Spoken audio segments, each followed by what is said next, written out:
నూతన సంవత్సరం రోజున తెలంగాణ ముఖ్యమంత్రి రేవంత్ రెడ్డి తనను కలిసిన ఎమ్మెల్యేలతో కొన్ని కీలక వ్యాఖ్యలు చేశారు. అందులో కీలకమైనది ఏంటంటే, నేను మారాను, మీరు కూడా మారండి అనే మాట. అంటే తాను ఇప్పటి వరకు కొన్ని తప్పటడుగులు వేశానని, మార్చుకుంటానని ఆయన అంగీకరించినట్లు అనుకోవచ్చు. తప్పులు చెయ్యని వారు ఉండరు. తెలుసుకొని దిద్దుకున్న వారు కొత్త తప్పులు చేస్తారు, కానీ పాత తప్పులు చెయ్యరు. అంతవరకు మంచిదే.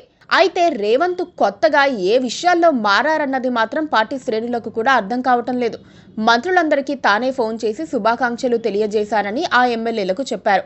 అంటే ఇప్పటి వరకు మంత్రుల్ని పట్టించుకోకుండా ఏకపక్షంగా పాలన చేశారని ఆయన అంగీకరించినట్లు అనుకోవచ్చు. మరి ఇప్పుడు స్వయంగా శుభాకాంక్షలు చెప్పినంత మాత్రాన అందరినీ పరిగణలోకి తీసుకొని పాలన చేస్తున్నట్లు అవుతుందా అంటే, ఇదే స్ఫూర్తి ముందు ముందు కొనసాగిస్తేనే అలా అనుకోవచ్చు.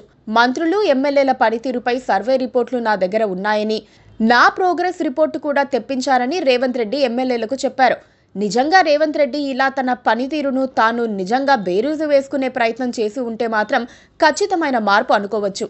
కానీ రేవంత్ రెడ్డి ముఖ్యమంత్రి అయినప్పటి నుండి విమర్శలను అస్సలు సహించలేకపోతున్నారన్న అభిప్రాయం గట్టిగా వినిపిస్తోంది. ప్రశ్నిస్తే అరెస్టులు చేయిస్తున్నారన్న ఆరోపణలు వచ్చాయి. ఇలాంటి పరిస్థితుల్లో ఆయన పనితీరుపై ఎవరైనా ఆయనకు వ్యతిరేకంగా రిపోర్ట్ ఇచ్చే సాహసం చేస్తారా అంటే సందేహమే.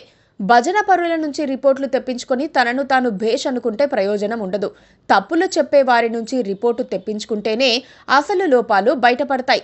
అలాంటి ప్రయత్నం రేవంత్ చేసి ఉంటే ఖచ్చితంగా మారారని అనుకోవచ్చు.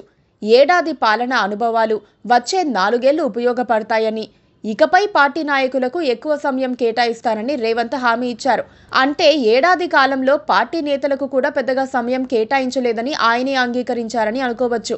తన దగ్గరికి అందరికీ యాక్సెస్ ఉందని అదే పనిగా చెప్పుకున్నారు, కానీ పార్టీ క్యాడర్కు మాత్రం అందుబాటులో లేరని ఒప్పుకున్నట్లయింది. ఇప్పుడు ఈ మార్పు ఎందుకంటే స్థానిక సంస్థల ఎన్నికల కోసమే. ఇదే విషయాన్ని ఎమ్మెల్యేలకు రేవంత్ రెడ్డి చెప్పారు. స్థానిక సంస్థల ఎన్నికల్లో పాత కొత్త నాయకులు అందరూ కలిసి పనిచేయాలని, పార్టీలో చేరిన ఇతర పార్టీ ఎమ్మెల్యేలను కలుపుకొని పనిచేయాలని సలహాలిచ్చారు. ప్రజలకు అందుబాటులో ఉండాలని, మనకు తెలిసి ఏ తప్పు చెయ్యలేదు, కానీ జరిగిన తప్పులను సరిచేసుకున్నామని చెప్పుకొచ్చారు.